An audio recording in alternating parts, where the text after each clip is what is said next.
This is the Iron Will Report for the week of June 30th. In this week's report, cases of indecent exposure at pride parades continue to increase, but parents are starting to push back. The Censorship Bill C-18 is now law, what you can do to protect your access to information. A government inquiry shows that CBC also gets substantial revenue from government ads in addition to over $1 billion in grant money. And grocery stores in Canada are now under the control of just 3 major corporations, resulting in an additional $1 billion to Canadians' grocery bills. Those and 9 more stories that mainstream media won't report, and our government doesn't want you to hear.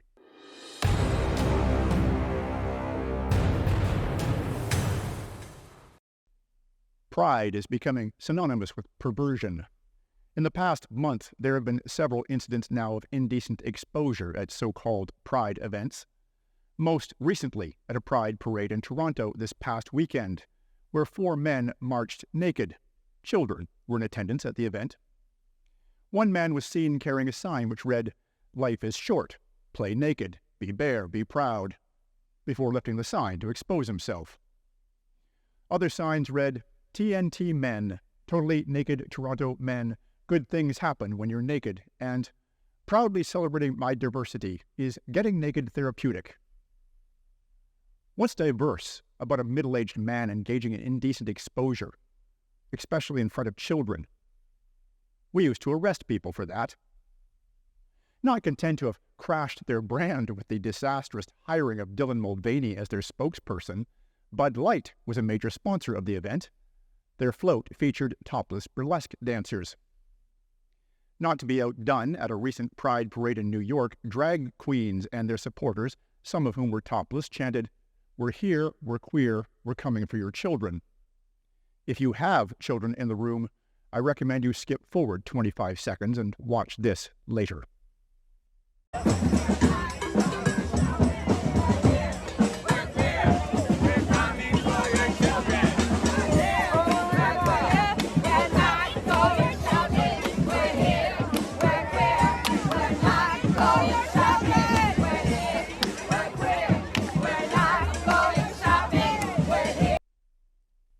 Also, this past weekend, nude cyclists rode in a pride parade in Seattle, Washington.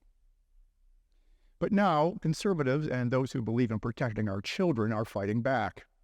In recent weeks, I've reported on parents keeping kids home from school in record numbers on Pride days, but now concerned parents are taking to the streets. 3 weeks ago, protesters in Ottawa demonstrated after the school board instructed teachers to call all children by the non-gender-specific pronoun they, them. Cian Bexty of the Counter-Signal posted this footage to Twitter, showing the police presence and one man ripping down pride flags.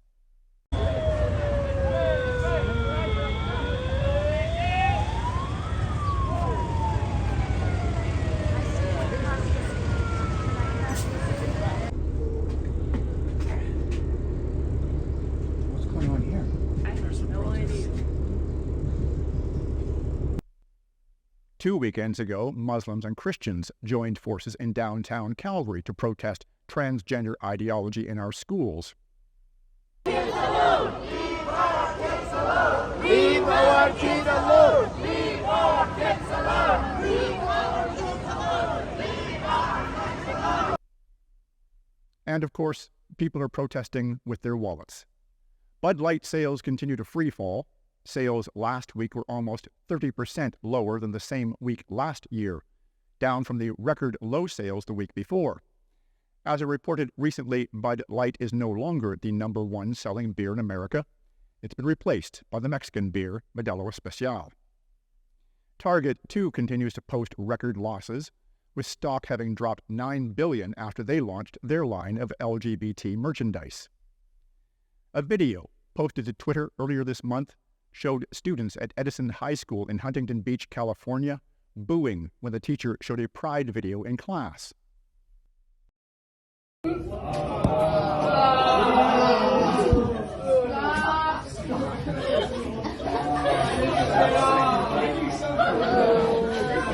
Miss Clark. Wow. Why are you showing it to kids?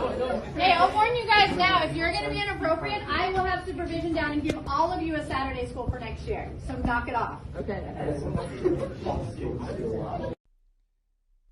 The Twitter video you just saw has had 11 million views since it was posted on June 10th. A national petition to ban pride flags in our schools here in Canada is now nearing 25,000 signatures. You can sign the petition at campaignlifecoalition.com/petition. Scroll to the bottom of the page for the link to the No LGBT Pride Flags at Our Schools. Josh Alexander is becoming a household name in Canada, and with good reason. His story started when he stood up for girls in his high school who objected to boys who claimed they identified as girls being given access to their bathrooms and change rooms. Since then, Alexander has appeared at frequent demonstrations, primarily in Ontario and Alberta. Woke logic is, however, in full application in the Calgary Police Force. Rebel news footage from a recent Calgary demonstration against transgenderism in our schools shows Alexander being repeatedly assaulted by transgender and Antifa activist Taylor McNally, 32. Alexander, who is only 17, showed admirable restraint. At no point did he retaliate, which did not prevent Calgary police from singling him out for detainment with an order to leave the area. Josh's lawyer, James Kitchen, says he was told that if Alexander didn't leave, the police would arrest him and charge him with breaching the peace. Kitchen advised Josh that such an action on their part would be unlawful. Josh continued the protest without further incident. Meanwhile, McNally has been charged with 2 counts of assault, 1 count of sexual assault, and 1 count of unlawful confinement for shoving Alexander repeatedly and allegedly putting her hand down his pants. In addition, 47-year-old Adora Nufor, president of the Calgary chapter of Black Lives Matter, faces 1 count of mischief after an altercation at Calgary's Western Canada High School last month. Last week, Bill C-18, the Online News Act, became law. This is after the House completely ignored Senate amendments to the bill and pushed it through anyway. Senate capitulated and rubber-stamped the bill. Subsequently, Facebook's parent company, Meta, announced it would remove Canadian news from its site by the end of the year. Content from news outlets, including news publishers and broadcasters, will no longer be available to people accessing Meta platforms in Canada. Google has not yet indicated whether it will follow suit. Trudeau's government is currently working on an implementation plan, which they say will take about 6 months to complete. In response to the statement from Meta, Canadian Heritage Minister Pablo Rodriguez pledged more resources for reporters if Google and Meta follow through with threats to block Canadian news feeds. The Online News Act would charge social media giants for news content they repost or share on their sites.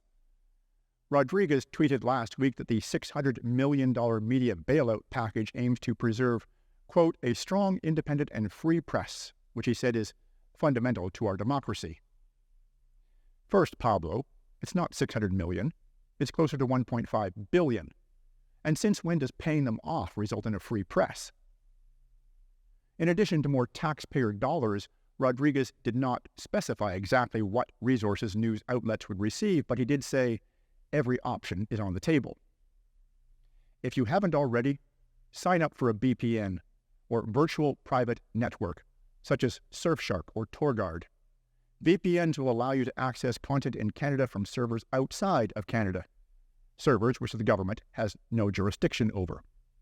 And do it now. The government knows that VPNs are a way around their censorship, so you can bet one of the first things they'll do is attempt to restrict access to them. And if you have the budget, get a Starlink dish. Starlink, one of Elon Musk's companies, is not based in Canada. By going through Starlink, your internet service provider is also outside of Canadian jurisdiction. I use Starlink. The speed and reliability are excellent. It is more expensive than regular internet services, but I consider the extra cost well worth it to preserve my access to information they don't want me to see. That is all for this week's free version of the Ironwood Report. If you want to help us spread the truth, please subscribe to our channel, then like and share this video. Social media algorithms promote content based upon how many followers, likes, and shares they get. So please take just a few moments to do that and help us share the truth with others. I've made some changes at ironwillreport.com so you can now get a full access 15-day free trial without providing your credit card information, so you can view the full news report plus my exclusive interviews at zero risk. Signing up takes less than a minute, and you'll be granted instant access. In this week's members' version of the Iron Will Report, yet more evidence that Trudeau knew about Chinese interference in the election. Our government is funding the CBC through millions of dollars in ads from government departments. A Danish study reveals that a large percentage of vaccine vials contain nothing but saline. Trudeau's government is sending representatives to a European conference on eating bugs. Canada's grocery supply is now under the control of just 3 companies after decades of our government allowing mergers in contravention of competition laws. Electric vehicles will damage our roads at twice the rate as gasoline-powered cars, yet more proof that wildfires across Canada are being intentionally set to fuel the climate alarmism narrative. The cage match between Musk and Zuckerberg might actually happen, and a dog gets cancelled by the woke community. On Sunday, an interview with Angelina Ireland of the Delta Hospice Society on how MAID is being pushed in our medical institutions and hospice facilities. Then on Wednesday, an interview with South African lawyer and activist Shabnam Balisa Mohammed on the International Health Treaty and the threat to our sovereignty posed by the amendments to it, as well as an expose on how the WEF, the WHO, and the UN are working together to create a one-world totalitarian government.